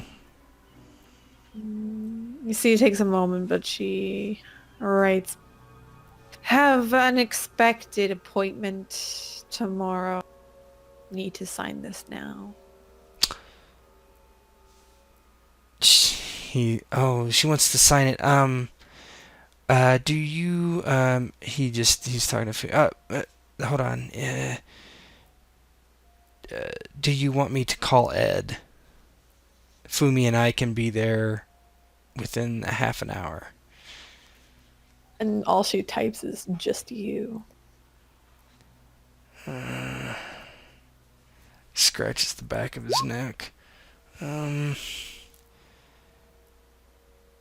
He thinks about it for a second. Doesn't the whole band need to sign? And takes a few moments, and again,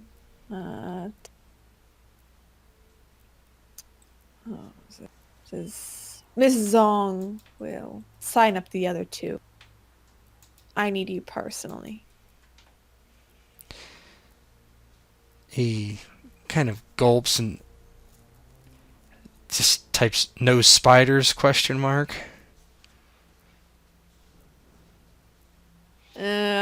You don't get a response after that. Oh, man. He rubs the back of his head. I don't like this. What is it? She wants me to come there now. Do you need me to come with you? No. I just think it's probably best if I just go by myself for now. She said Mrs. Zong will handle your contract. She just wanted to talk to me, have me sign tonight. I'll go take care of it, I guess. Fumi looks fairly off-put, but That's concerning. Yeah, I'm not real happy about it, but I mean, she just saved our ass. I mean, I can't just say, "Hey, no, screw you, tomorrow." I mean, gotta kind of kiss her ass, I guess. She's probably just trying to freak me out or something. I don't know. She's definitely weird. But I think everything's going to be fine. She could already fuck me over if she wanted to. So I don't see why there would be a point for her to do so. I get it. I get it. Well, you have keys. I mean, you can order an Uber, I guess. Yeah, that's what I'll do. Look, keep the apartment locked. I'm gonna actually hold on. He sends Rios a text. Can I get an escort and a ride? Question mark. And she sends back, yes. Give it 5.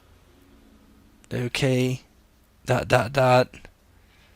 After 5 minutes. Oh, Yeah, go no, ahead. I guess they're coming to get me. Okay. I'll be here. Yeah, I'm hoping this doesn't take more than an hour. I'll keep texting you like every half an hour. If I don't text like for over an hour, call my dad, and tell him what happened. Okay, I will. Okay. He leans forward and kisses her on the forehead. I'm gonna get dressed real quick.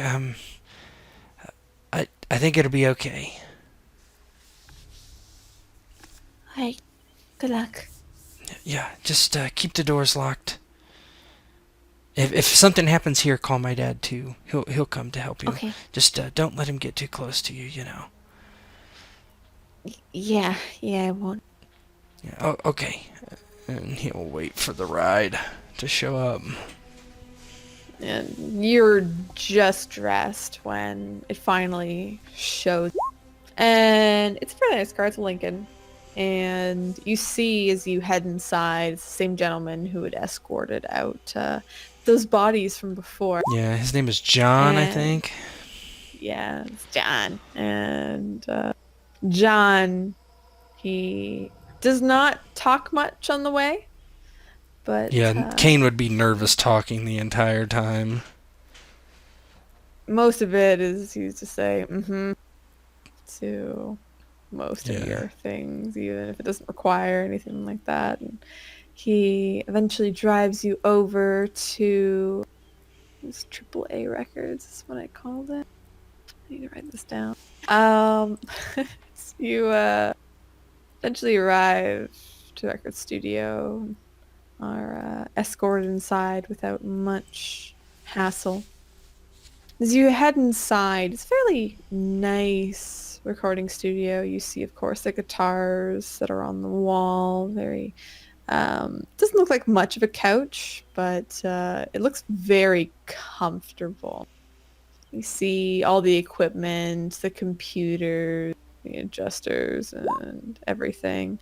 And through a glass window, of course, you see there is an actual recording studio where one can go inside, play music, and create an album. And as you walk inside, upon this chair, it faces away from you, you see the black hair. It's very familiar to you now. As you enter, the door closes behind you. It seems it's shut behind you. Miss Rios spins around in her chair. She's one leg over the other, her fingers intertwined together with two of her fingers pressed against her bottom lip.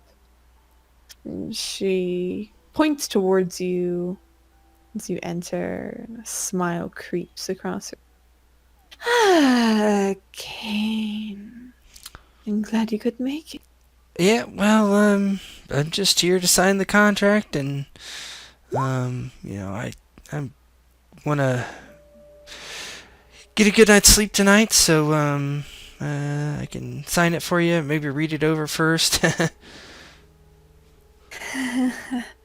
Of course. And she gets up. She's very smooth in her movements, and she almost glides across the floor as she comes to you. And you see, again, she just is a very tall, imposing woman. And she almost stands over you in a way.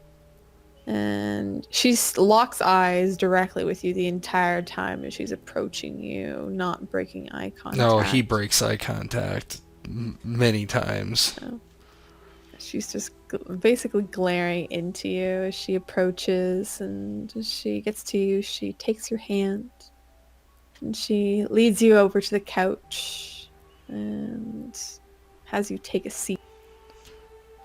Okay. She comes over, going back to the desk here and going into some of the filing cabinets. She takes out some paperwork, but it's not like any paperwork that you've seen. It's not on any white paper or anything. It's more on parchment she takes out. Mm-hmm. And she brings it over to you. And she brings over this pen. You see, it's one of those fountain pens. And she hands it to you. Yeah, he takes it and looks at it, and he just can't help himself. 19 years of being an asshole, smartass. Oh, is this like George Washington or something? 7 years ago? No, nothing like that. Nothing as noble as that, I'd say. Yeah, okay. So why don't you I looked this up online, and why don't you give me the verbal kind of contract? So you just explain it to me again, and then I'll read and make sure it all matches, and then I'm happy to sign and start changing the hearts and minds of all this crappy pop music out there. She starts to pace as she kind of lists off, and you can actually follow along with a lot of what she's saying. She paraphrases most of it. And she starts, well, first of all, the contract is exclusive. You won't be producing any music outside of this place. Your name, your brand, your music will all be owned by this record studio. Everything that is shown, produced, will be checked and double-checked by our producers, our committee, to make sure that the face that you are displaying is the face that we want. Also make sure any songs that you decide to produce do go through us, to make sure that they are in line with the message that we wish to spread, and you, of course, wish to spread. Other thing is a certain social media editing will have to be done in terms of your pages, all three of you. There are... And she pauses as you seem to want to speak. No, I just, so what is this message? I'm not a big fan of having our music tinkered with executives. Even someone probably as very knowledgeable of you as, in the Cult of Moses and all, but, There are... You understand subliminal messaging. You mean like playing Black Sabbath backwards and it says kill your mom and all that shit? In a way, yes. But not so overt. It will be using certain tones, certain language, the usage. Your songs will, for the most part, remain the same. There might be certain instruments, certain tracks overlaid that will be different, only slightly. I don't know. You're gonna have to give me an example. I mean, you're not gonna put the Biggz on my record, She comes over to you and she sits very close next to you, putting a hand on your shoulder.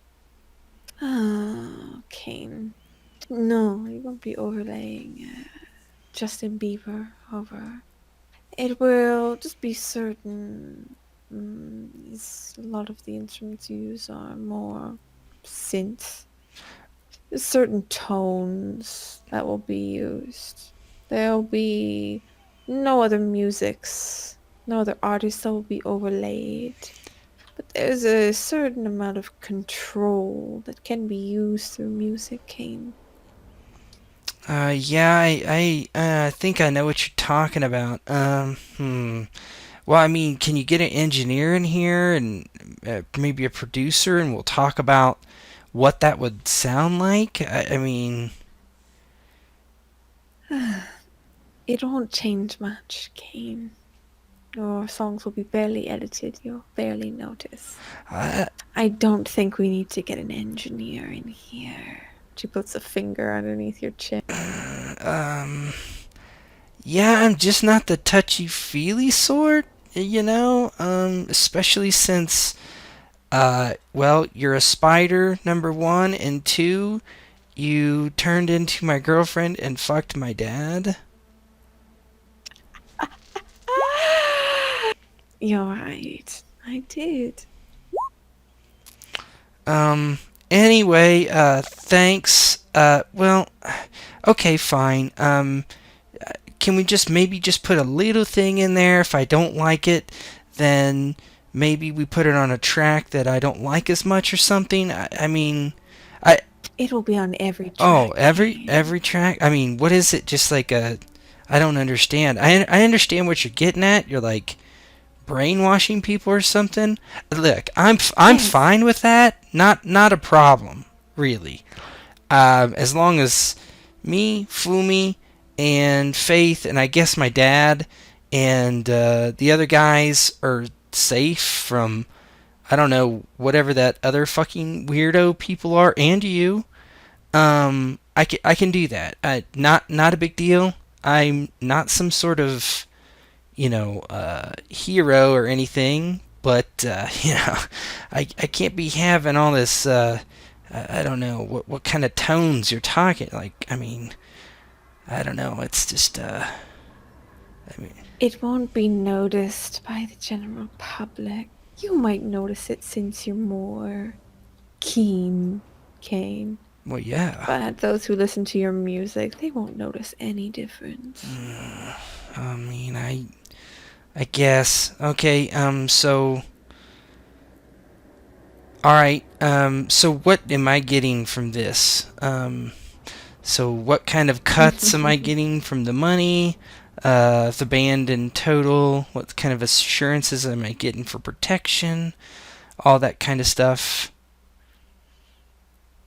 You'll be receiving from the production approximately, well, and she looks back, she kind of glances towards the paper. About 60% of the profits come towards you as we have to be producing and Oh, sending 60. out Yeah, things. 60%'s pretty good. Real good. You, Yeah, that's cool. mhm. Um, You will have the protections, of course, but there's certain implementations that we need to do to make sure that we can keep eyes on you at all times and make sure you're safe. you mean like sticking cameras in the apartment? Or wherever No. what is it? Okay. Well, and she reaches into her pocket and you see she pulls out a vial, and inside are 3 very small spiders. Oh, come on, man. You know I'm not gonna eat that. Oh, you won't be Alright, eating it, Kane. listen. I don't want spiders in me. You fucked me up for years with that bullshit, man. If you don't want spiders in you, then we can't finish the contract, Kane. Oh, This is to make sure you're safe. oh, bullshit, man. I know you're fucking crazy. Yes. There's got to be a different way. I mean, have just John post up outside my door. No. Kane, you don't understand. She looks directly to you. You see this very serious look on her face as she'd been smiling a little bit before. What we do with you, you think that you have the control here, and I understand. But you won't. Yes, you'll be doing the things that you want, the music that you're producing. You'll have the life that you always dreamed. But you'll be working for us. Yeah, And doing what we I want. get it. I mean, as long as you just want me to, I don't really even care about what happens to these other people. I don't. Yeah, if they like the music, great. But really, I just want to be safe, and Fumi be safe, and yeah, live the life that I've always wanted. But I mean, Then you must make concession. what the Kane. fuck? A spider? Come on, man. Why? What is it gonna do? Because so we can track you, Kane. Make sure you're doing what we want. Fuck, track my GPS, man. I always got my phone on. Unfortunately, Kane, that's not how this works. You either sign the contract, or all those protections and those promises are gone. And then what? And then she grips the bottom of your chin very hard, pushes her fingers into your face, and you know she's going to leave marks afterwards, and she kind of digs her nails into your cheeks. And then you'll free game. He just kind of tries to pull away. Fuck, man. You know what? Dr. Silas was fucking right, wasn't he? Oh, in his own way, he was right to himself, yes. Of course he was. But this is right in its own way, Kane. You'll be doing a service. Service of keeping those who need to remain unaware. Yeah, I mean, I don't care, like I said. But who else are you going to get to do that? Why? You've went through a lot of trouble to track me down, fucking be in my dreams and scare me shitless? Why? You could have done that to anybody. Why me? It's because you need me. You're trying to negotiate. That's cute.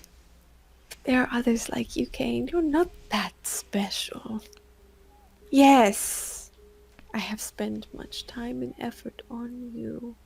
You're not the only one who I spend time and effort on, and there are many who I have lost in the past.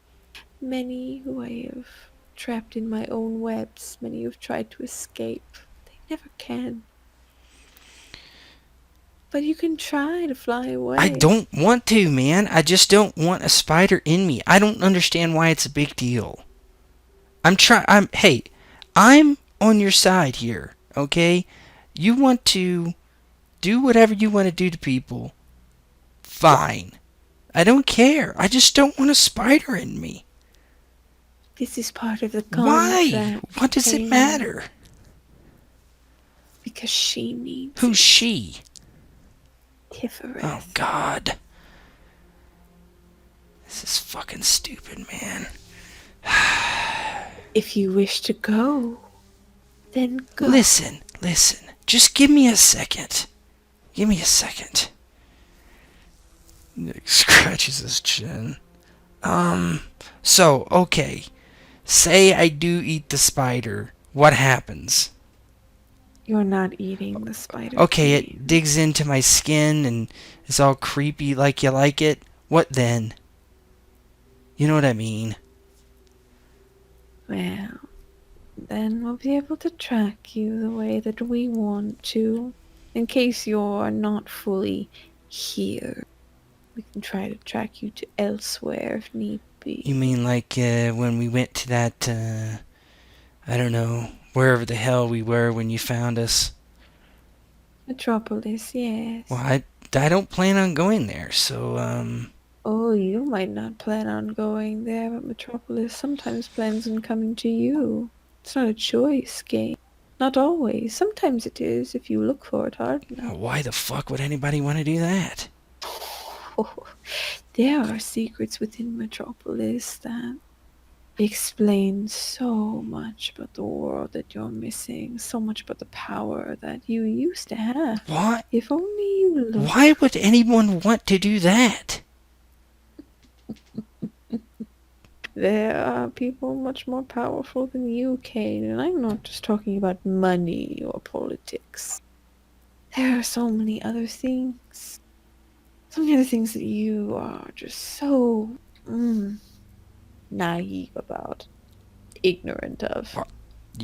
Yeah, I mean, until like 2 weeks ago, I just thought I hated therapy, and I was in love, and I was scared, and shit. Most of that stuff's like not even important anymore. I mean, oh man.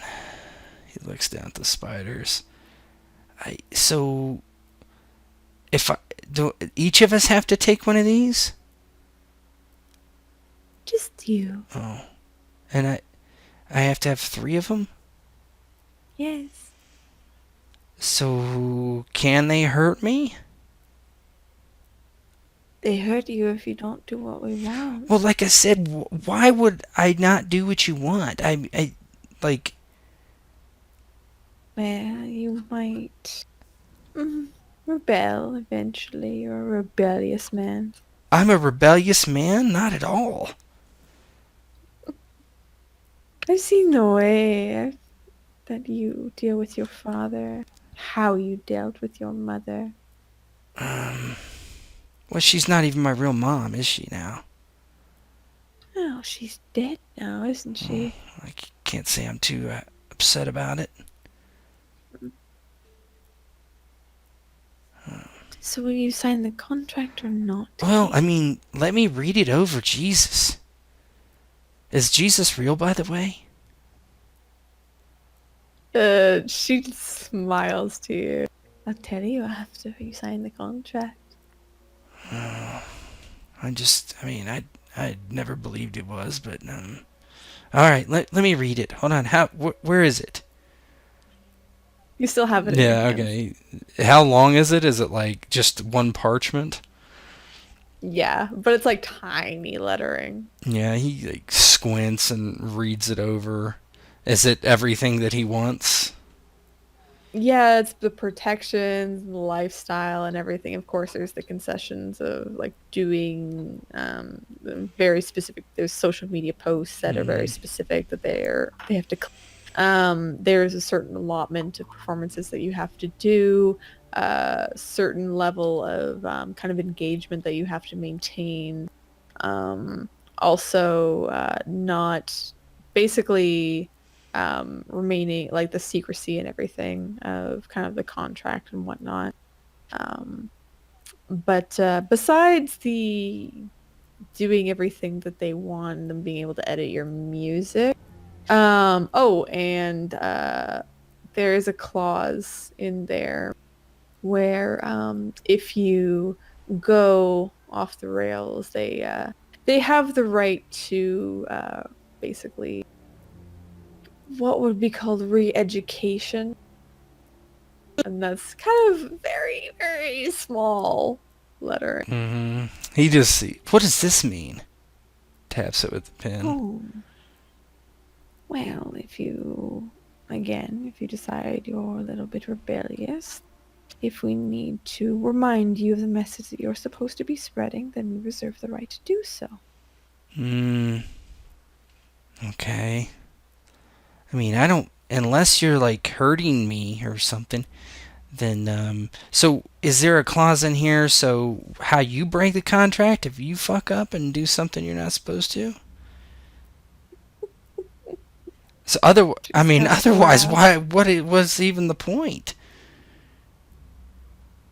If I break the contract, she looks down to the parchment and, she places her hand on it for a moment, and then she points to a clause or a section that you didn't see before.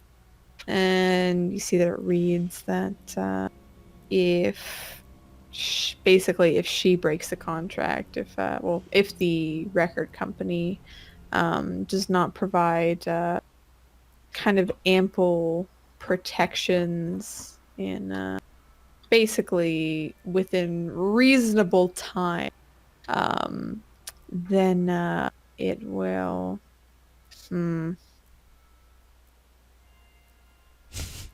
Basically, then the contract will be null. Well, I mean, that's great and all, but I think if you guys don't protect me, then I should own this company, don't you? Ugh, Kane. You want to own the company if there is one minor slip up where we don't protect you. Well, yeah, because I could be dead otherwise. Or worse. Probably worse. If you die on our watch, yes, you can own the company. Well, what the fuck good does that do me? Nothing. Oh, man. There's a certain amount of time. We can't always be right behind. If someone... Why the fuck not, man? You want to be followed 24/7, have someone stationed outside Sure. the door, I don't mean, you? once I'm fucking blowing up, I'm buying a fucking mansion, you know it. She thinks about that for a moment. I cannot promise that you'll always be protected, is the only thing. We can try our best. But of course, there are people after you, and we will do our best, Kane. We cannot promise impenetrability. Yeah. I thought you were badasses or something. Your attempts to incite me are null. I mean, I'm just a little rebellious, I guess. Alright, give me the pen, whatever. I got a choice anyway. It's a bunch of bullshit. She hands you the pen. He just makes, like, sloppy Kane whiting. Tosses it kind of to the couch next to him and leans back. You see as you sign it, it's though it's a black pen, it signs in red. And you toss the pen back to the page or back to the couch, and you kind of feel be a tiny bit lightheaded once you finish signing. Oh.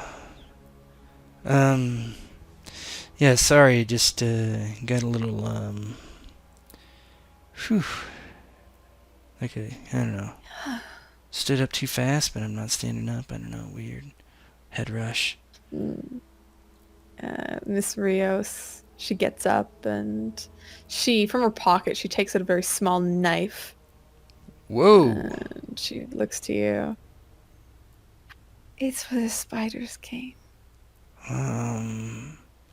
Oh yeah, I forgot about that. Okay. She grabs your right wrist. On the and wrist, she takes man? a knife. Well, she just grabs your wrist and she kind of flips it so the inside of your arm, your forearm is like pointed up. This might hurt. Well, yeah, if you're gonna cut me, it's gonna hurt. And she gently kind of glides this knife down your arm, just your forearm there. And after she does, it's maybe like a 5 or 6 inch length straight. And it hurts. But what really hurts is when she digs the knife in a little bit deeper and kind of peels back the skin. Ah, God, why? Fuck, man. Calm down. And she holds, she says, keep your arm there. Still. Fine. Hurry up, God. And she smiles and she holds a knife in there and takes her hand off your wrist, takes that little bottle out, uncorks it with her teeth, spitting it to the floor, and then gently brings it over towards your skin, taps the 3 spiders out, and you kind of see them and feel them crawl. Yeah, he's around clenching his your teeth arm. and just then he closes his eyes. Oh God, I'm gonna be sick. And as they look towards the wound that's bent open, she bends it open more, and they start to crawl towards it and then start burrowing into your skin. And it is fairly agonizing. And I'd like you to make me an endure injury check.